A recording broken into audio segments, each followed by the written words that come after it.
você que acompanha o nosso programa Andando com Cristo. Eu sou o pastor Anderson, substituindo o pastor Ildemar aí durante o seu período de férias, mas nós não podemos deixar de compartilhar a palavra de Deus. A mensagem que você verá hoje é baseada no Evangelho de Marcos, capítulo 14, do versículo 66 até o versículo 72. É uma passagem conhecida, é aquela passagem em que Pedro nega a Jesus. Você já ficou com raiva de Pedro? Você, porventura, já afirmou que se você estivesse no lugar de Pedro, você não faria o que ele fez? Você já, em algum momento, afirmou categoricamente que jamais abandonaria Cristo? Eu creio que você tem muito a aprender com Pedro. Deixa a sua Bíblia aberta, então, em Marcos capítulo 14, a partir do versículo 66 até o 72, e acompanhe a leitura e a exposição bíblica, a mensagem que foi pregada aqui na Igreja Presbiteriana de Dourados, no dia 27 de janeiro de 2019. Que Deus te abençoe e nós voltamos depois dos comerciais. Este programa é uma produção da Igreja Presbiteriana de Dourados. Venha nos visitar. Aos domingos às 9 horas, Escola Bíblica Dominical. Às 19 horas, culto de louvor e adoração com pregação fiel da Palavra de Deus. Aos sábados, às 19 horas e 30 minutos, culto jovem.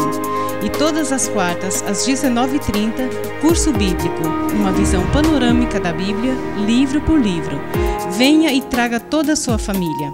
Avenida Marcelino Pires, 2233, no centro de Dourados. Mais informações, ligue 3421-0381. Igreja Presbiteriana de Dourados, há 62 anos cuidando da família cristã e proclamando salvação em Jesus Cristo.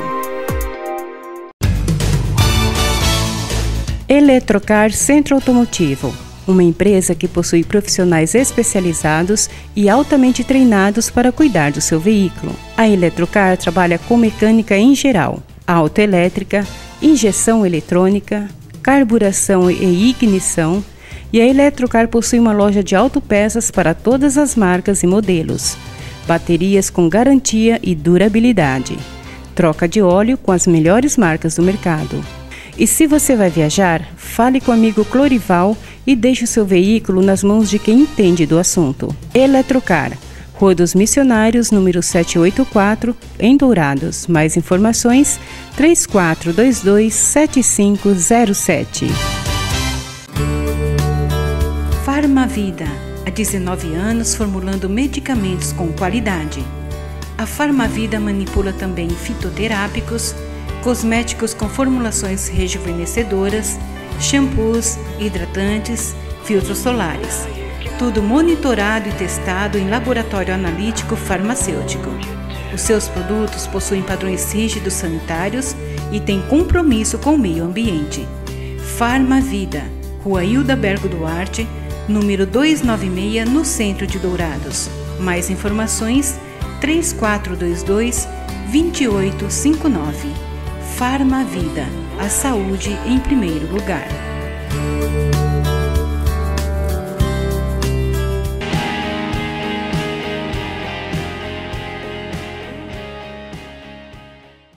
Abra sua Bíblia no Evangelho descrito por Marcos.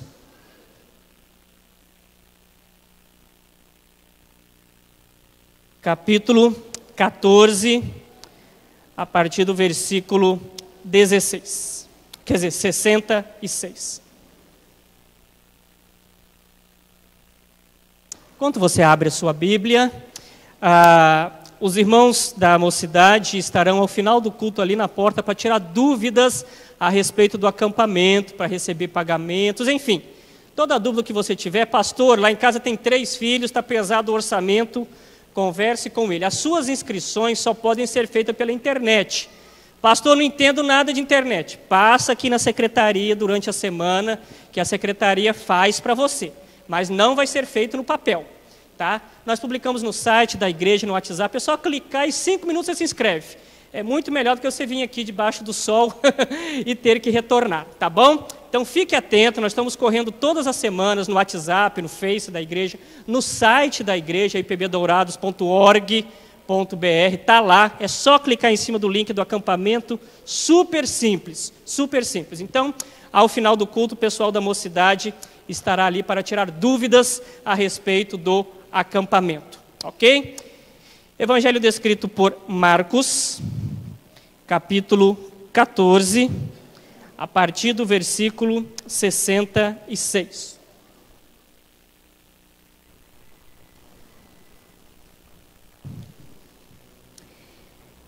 Estando Pedro embaixo do pátio, veio uma das criadas do sumo sacerdote, e vendo a Pedro que se aquentava, fixou-o e disse: Tu também estavas com Jesus o Nazareno.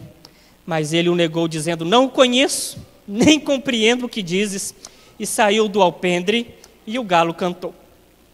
E a criada, vendo-o, tornou a dizer aos circunstantes: Este é um deles. Mas ele outra vez o negou. E pouco depois os que ali estavam disseram a Pedro: Verdadeiramente és um deles, porque também tu és galileu. Ele, porém, começou a praguejar e a jurar: Não conheço este homem de quem falais. E logo cantou o galo pela segunda vez. Então Pedro se lembrou da palavra que Jesus lhe dissera: Antes que 2 vezes cante o galo, tu me negarás 3 vezes. E caindo em si, desatou a chorar. Oremos ao Senhor. Deus nosso Pai, obrigado pela tua palavra.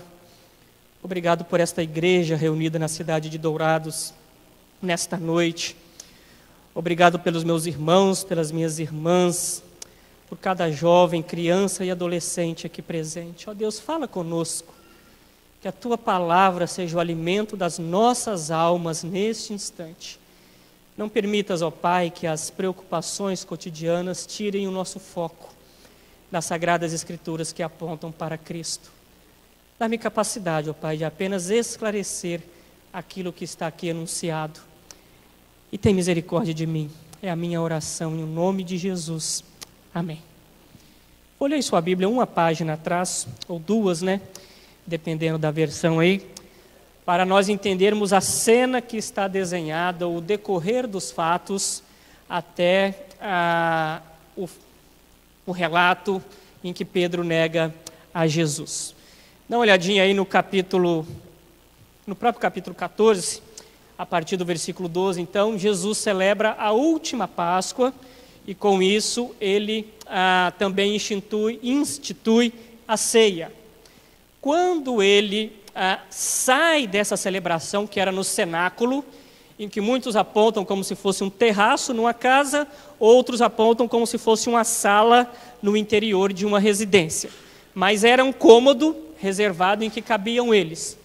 Ele sai do cenáculo e profere a oração sacerdotal, que não está aqui em Marcos, mas está lá em João capítulo 17. A oração sacerdotal de Jesus em João 17 é proferida saindo do cenáculo do lado de fora. Depois ele vai para o Getsêmani, e você vai estar no versículo 32 aí do capítulo 14 de Marcos. Apenas abrindo um parênteses em relação à semana passada, eu não sei se eu fui claro, mas talvez ficou confuso, Jardim das Oliveiras com Getsêmani. O Jardim das Oliveiras era um local, ok?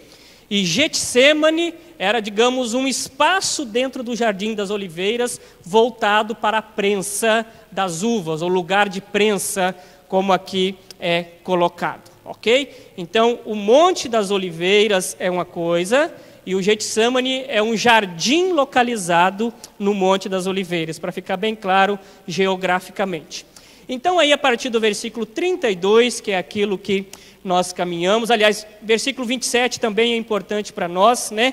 Que Pedro disse que, Jesus diz a Pedro, versículo 27, todos vós vos escandalizareis, porque está escrito, ferirei o pastor e as ovelhas ficarão dispersas, mas depois de minha ressurreição irei adiante de vós para Galiléia. E aí disse Pedro de peito cheio, ainda que todos se escandalizem, eu jamais.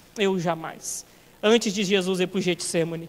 Instantes depois, Jesus está no Getsêmani, proferindo a oração, que é a primeira cena, se você assistiu ao filme A Paixão de Cristo, dirigido por Mel Gibson. A primeira cena do filme é Jesus no Getsêmani, ok? Nesse momento de agonia profunda e profunda ansiedade. Então, Jesus vai ao Getsêmani, foi o assunto da nossa exposição da semana passada, e logo após, então, ele é preso. Você tem o beijo da traição de Judas, ok? Jesus é preso. A partir daí, então, versículo 53, a prisão dele é levado para a casa do sumo sacerdote.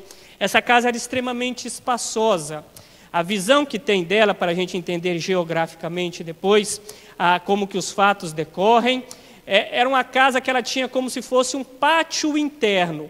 É por isso que nós lemos no texto aqui, enquanto Pedro estava no pátio, né, e depois descendo para lá, ela como se tivesse uma varanda no contorno com os seus cômodos e um pátio interno. Numa comparação grosseira, como as escolas antigas eram feitas, né, com pátio e ao redor dela salas de aula. Tá? Então essa é a cena em que Jesus está sendo julgado. A casa do sumo sacerdote tinha isso. Jesus vai ao cômodo, ok, aos cômodos ou uma sala, que nós não sabemos, e ali no pátio Pedro está. Ok? Segunda informação importante, antes de nós partirmos para o nosso texto propriamente dito, é do que era composto o Sinédrio. Ele era composto de 71 pessoas, formado pelos anciãos, escribas e os principais sacerdotes. Então você tem uma reunião com 70 pessoas julgando Jesus. E aí, a partir do versículo 53, então, eles fazem aquele interrogatório, né?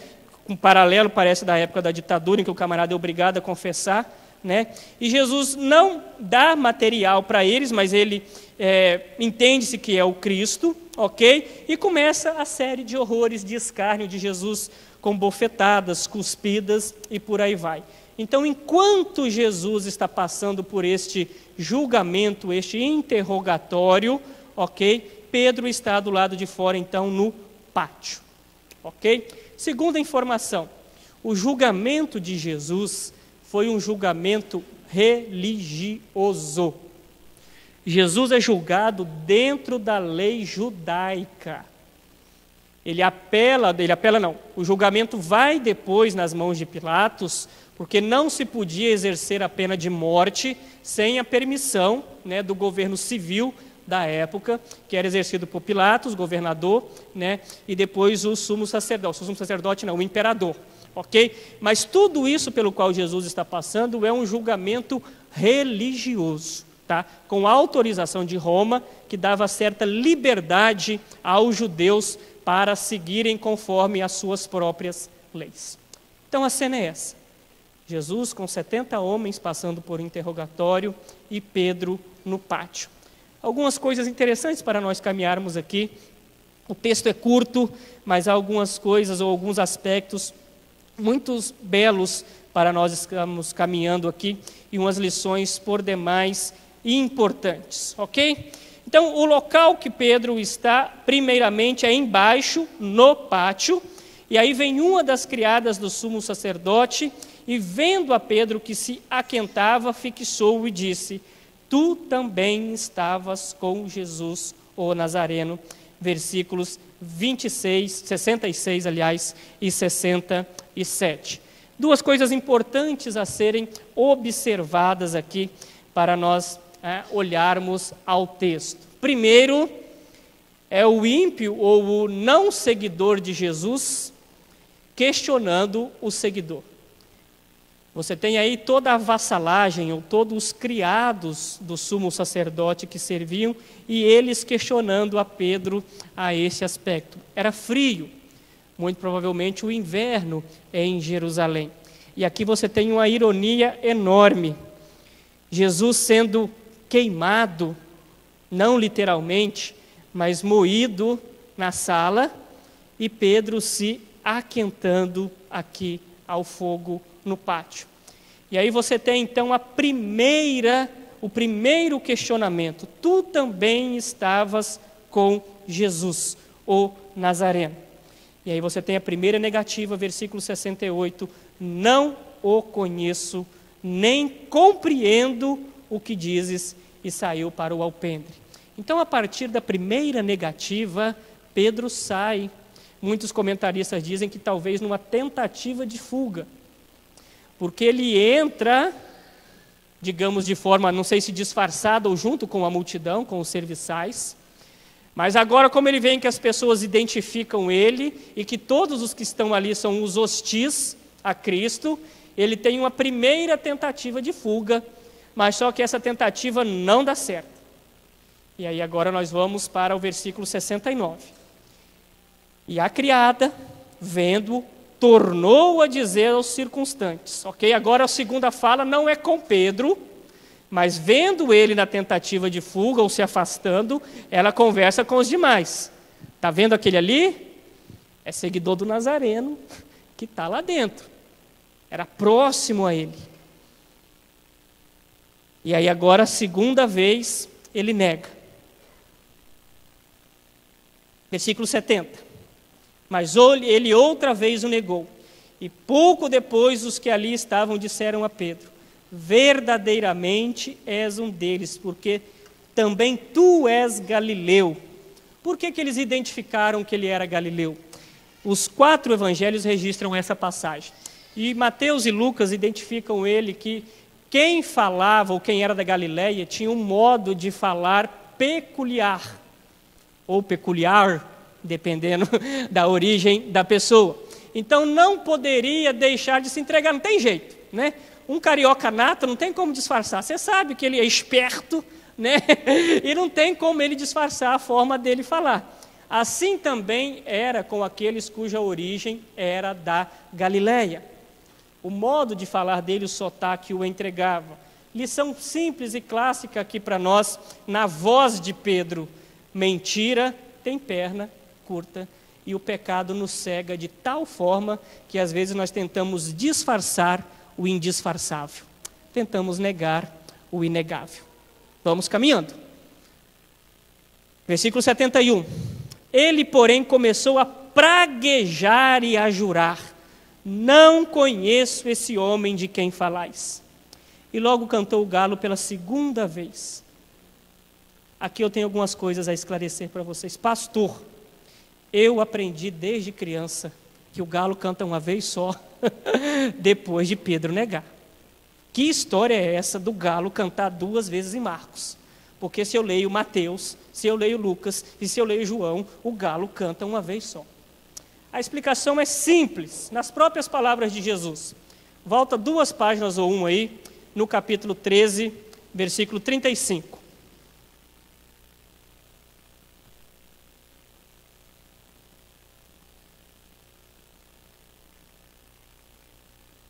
Marcos 13, 35. Palavras de Jesus. E eu quero que você atente para a sequência cronológica em que Jesus marca o tempo aqui. O que é o tempo que o galo canta para Jesus? Corresponde ao quê? Vigiai, pois, porque não sabeis quando virá o dono da casa. Então vamos lá, sequência de tempo. Marcos 13, 35. Ok? Com a sequência de tempo de Jesus. Se à tarde, se à meia-noite, se ao cantar do galo, se pela manhã. Então, o cantar do galo aqui corresponde àquele momento anterior ao nascer do sol. Algo talvez entre 4 e 6 horas da manhã, ou talvez um pouco antes. Então, havia conhecimento de que o galo cantava mais vezes, mas o galo, digamos que marca o tempo, o galo cronológico, se assim eu posso falar, é aquele do alvorecer.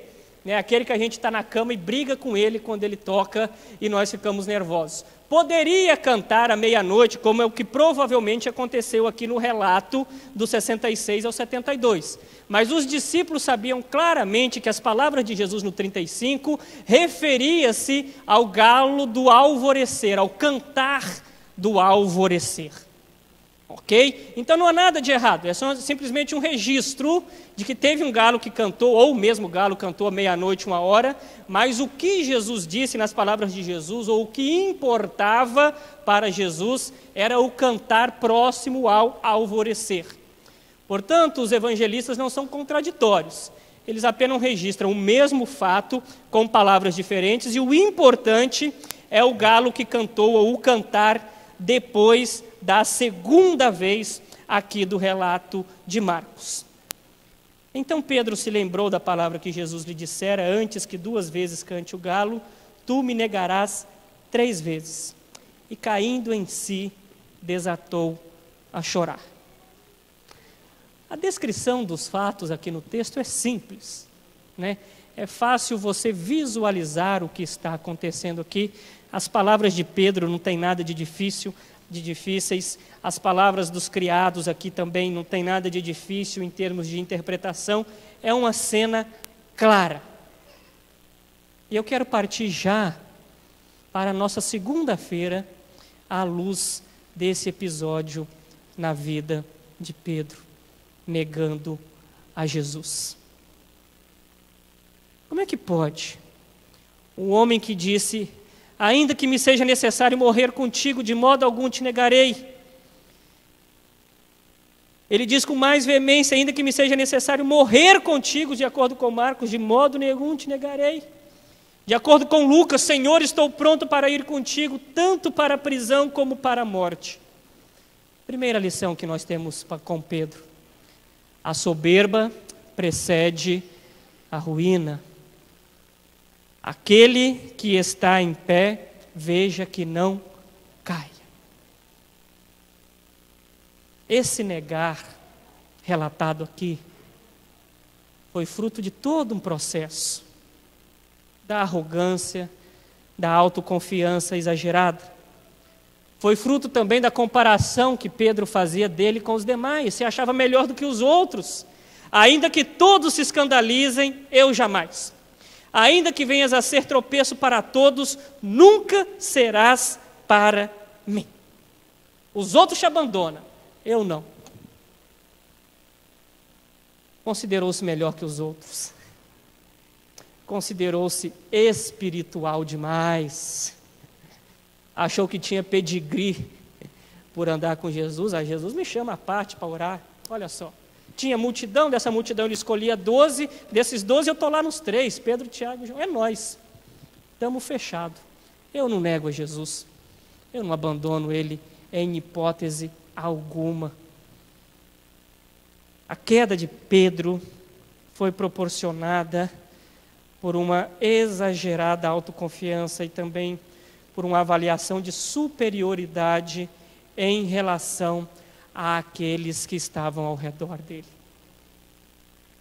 Quantas vezes nós somos como Pedro? Mas eu quero caminhar mais com você na progressividade da queda de Pedro. Autoconfiante, achava-se melhor do que os outros, deixou de orar nos momentos cruciais da vida. E aí basta você folhear uma página atrás ou lembrar da mensagem da semana passada. Cristo caminhando com a cruz, convidando eles: ficai aqui e vigiai comigo. E eles dormindo.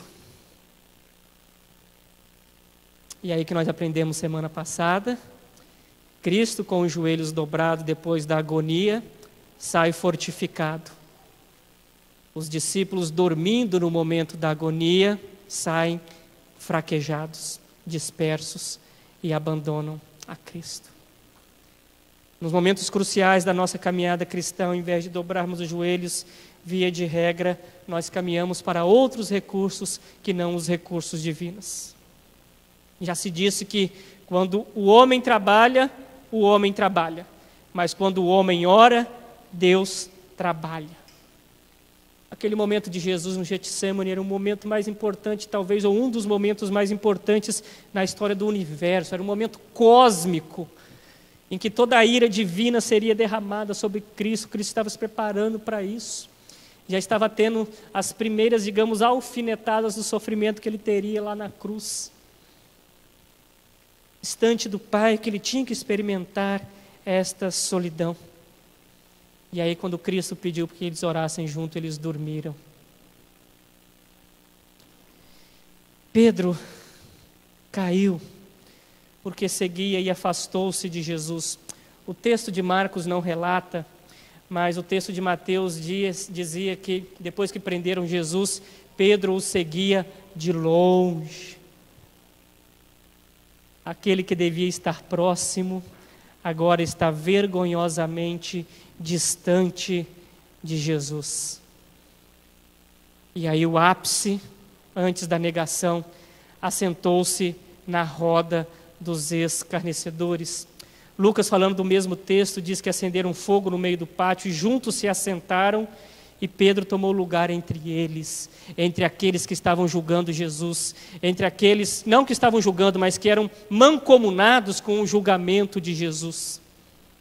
Não parece aqui uma paráfrase do Salmo 1? Bem-aventurado o homem que não anda, não se detém, nem se assenta. Olha a progressividade do pecado na vida de Pedro. Deixou de orar, ficou distante de Jesus e agora estava se aquentando ao fogo junto com aqueles que provavelmente levariam Jesus à cruz. Estariam inflamando as multidões, as más companhias. Pedro assentou-se com aqueles que escarneceram do Mestre, e o que culminou com a negação de Jesus. Tem uma frase muito interessante dos historiadores, palavras de... Deixa eu achar aqui a citação. Ok. Plínio, governador da Judéia no ano 111 a 113, relatando para o imperador Trajano na época da perseguição aos cristãos. Olha isso daqui. Os cristãos eram arrastados porque não adoravam o imperador. Os cristãos foram arrastados para a frente dos altares do imperador e obrigados a adorá-lo. Plínio relatando isso, hein? Seus perseguidores esperavam deles o mesmo tempo a negação em relação a Jesus. Maldito seja Jesus. Olha o relato de Plínio. Esta era uma das coisas que não se consegue obrigar os cristãos verdadeiros a fazer. É como se Plínio estivesse dizendo a Trajano, não tem jeito não, pode fazer carne moída. Os crentes não negam a Jesus, os verdadeiros cristãos não negam. E Pedro negou. Pedro negou.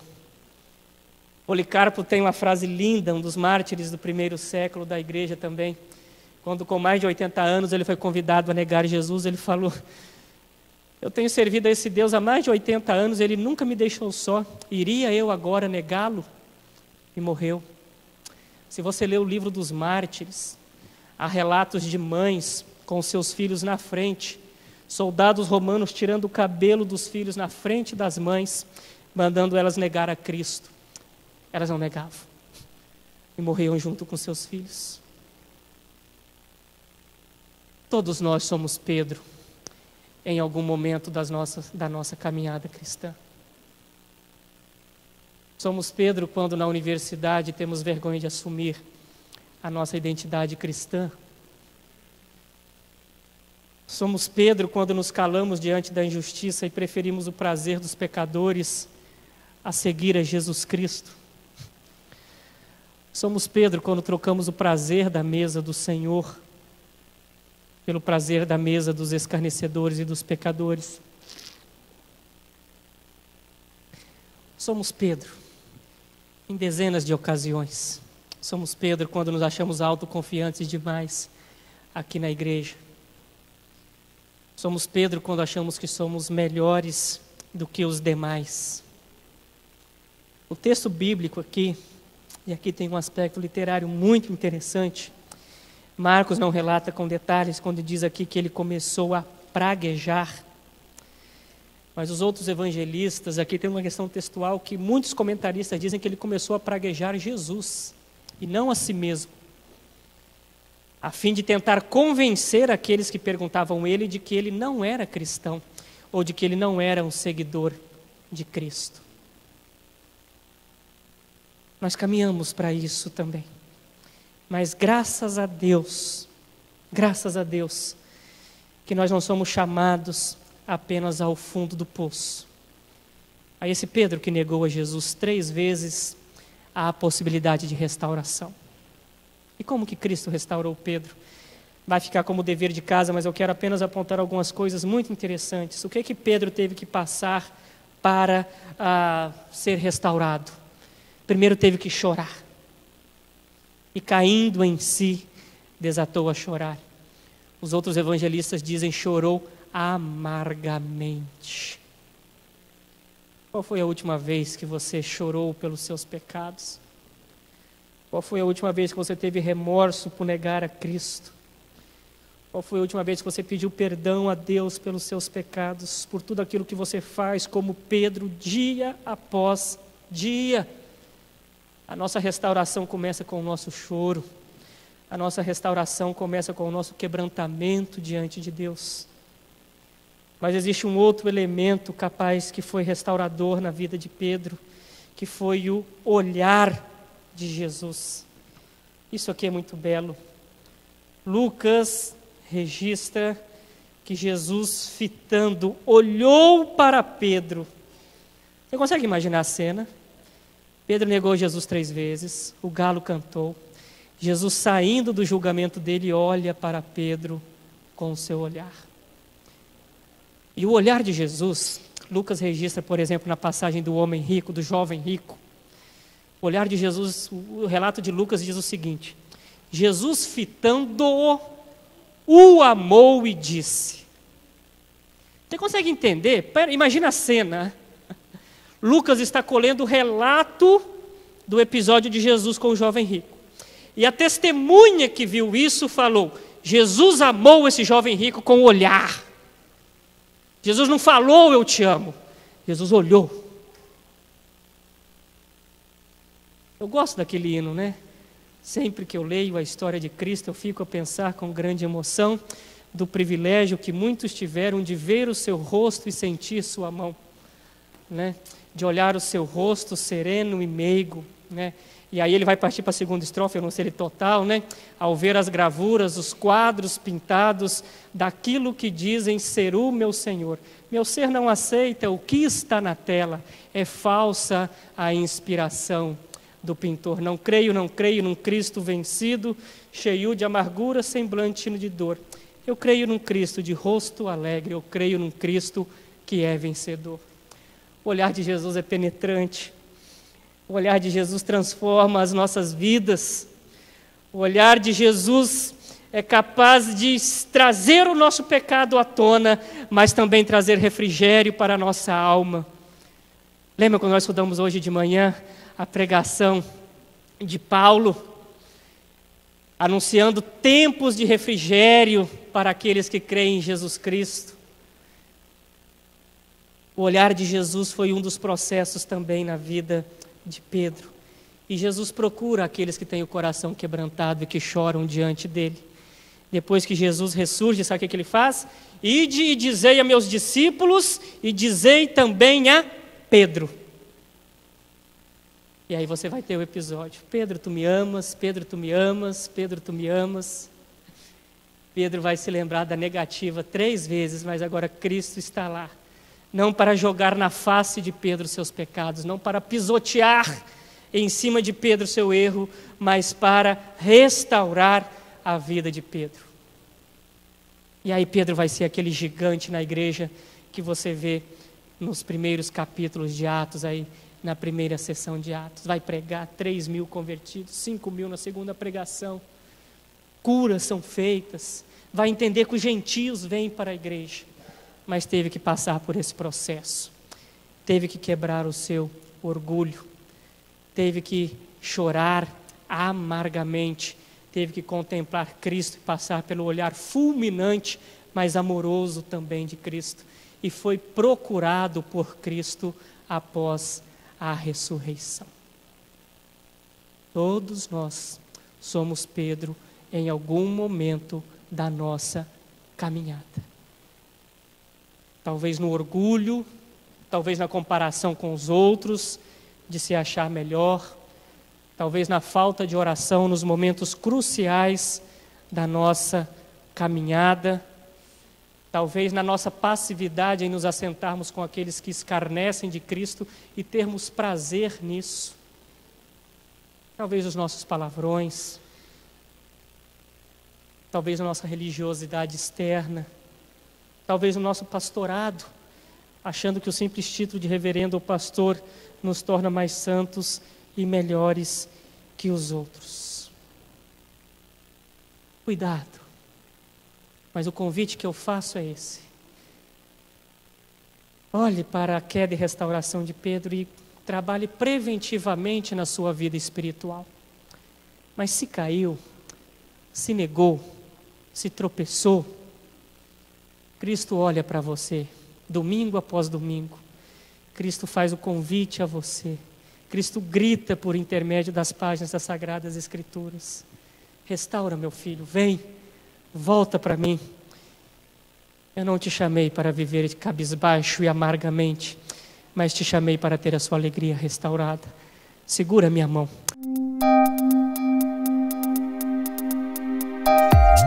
Este programa é uma produção da Igreja Presbiteriana de Dourados. Venha nos visitar. Se você busca tranquilidade e a certeza que sua vida e seus bens estão assegurados com as melhores seguradoras do país, Douraseg, administradora e corretora de seguros, que é especializada em seguros de automóveis, residências, empresas, agrícolas, de vida e muito mais. Fale com quem entende do assunto. Douraseg, administradora e corretora de seguros. Avenida Weimar Gonçalves Torres, 1770, no centro de Dourados. Mais informações, ligue 3422-6363. Instituto Cardiovascular de Dourados. Tecnologia e equipamentos modernos para realização de exames. Ecocardiograma, Doppler de carótidas e membros, eletrocardiograma, Holter 24 horas, teste ergométrico e mapeamento ambulatorial de pressão arterial. Tudo acompanhado e monitorado por uma equipe altamente treinada e especializada, garantindo aos seus pacientes resultados precisos em seus diagnósticos. Instituto Cardiovascular de Dourados, Rua Major Capilé, 1592, no centro de Dourados. Mais informações, ligue 3021 1135. Marcas famosas de lubrificantes. Há 38 anos atendendo Dourados, uma loja especializada em troca de óleo com as melhores e mais conceituadas marcas de lubrificantes do mercado. Temos uma equipe treinada e preparada, trabalhando com amor e dedicação para garantir a total satisfação de nossos clientes. Também trabalhamos com escapamentos. Marcas famosas de lubrificantes. Avenida Marcelino Pires, 517, em Dourados. Mais informações nos telefones 3902-2100 ou 8112-7929.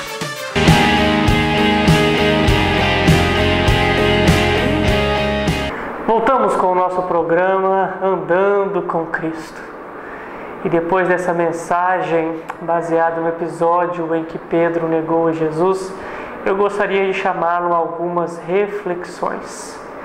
Como você vê, a queda de Pedro não aconteceu repentinamente, mas a queda de Pedro foi fruto de um processo paulatino. Eu gostaria de dar o alerta a você que talvez tenha feito pequenas concessões na sua vida espiritual. Muito cuidado, porque isso pode resultar em caminhos desastrosos ao final da jornada. Mas quero também chamar a sua atenção a você que está longe, a você que acha que cometeu um pecado muito grave que não pode retornar. Eu quero lhe dizer que há restauração para você, sim. Assim como Pedro foi restaurado pelo olhar, pelo amor de Deus, você também pode ser restaurado. Todos nós somos como Pedro ao longo de nossa jornada. Eu quero orar com você ao final desta mensagem, mas não poderia deixar de convidá-lo para os nossos trabalhos. Nós temos grupos familiares ao longo da semana, Nós temos o nosso estudo bíblico às quartas-feiras, às 19h30, aqui na igreja. Nós temos a nossa escola dominical às 9 horas da manhã no domingo e o nosso culto às 19 horas. Todas as demais informações você pode conferir no nosso site www.ipbdourados.org.br e também na nossa página do Facebook, Igreja Presbiteriana de Dourados. Teremos o maior prazer em recebê-lo e acompanhe não somente esta mensagem, mas outras também. Vamos orar e que Deus te abençoe onde você estiver.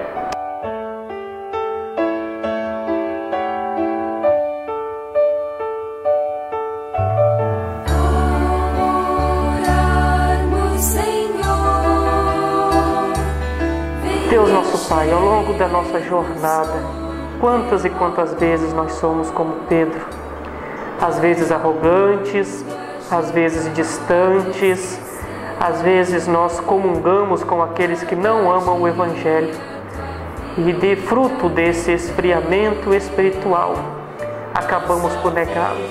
Ó Deus, tenha misericórdia de nós. A todos esses que estão me ouvindo em casa, cuida deles, ó Pai. Talvez muitos estejam como Pedro, chorando amargamente por causa dos seus erros. Talvez muitos estejam com um caminhão de culpa nas suas costas, ó Deus. Mas assim como o Senhor olhou para Pedro e restaurou a vida deles, olha para nós, olha para o nosso telespectador, olhe para aquele que acompanha o nosso programa e restaura a alegria da Tua salvação na vida deles, ó Pai, assim como o Senhor fez com Pedro, assim como o Senhor fez com Davi. E faz de cada um que ouve esse programa um discípulo Seu restaurado. Esta é a minha oração, em o nome de Jesus. Amém.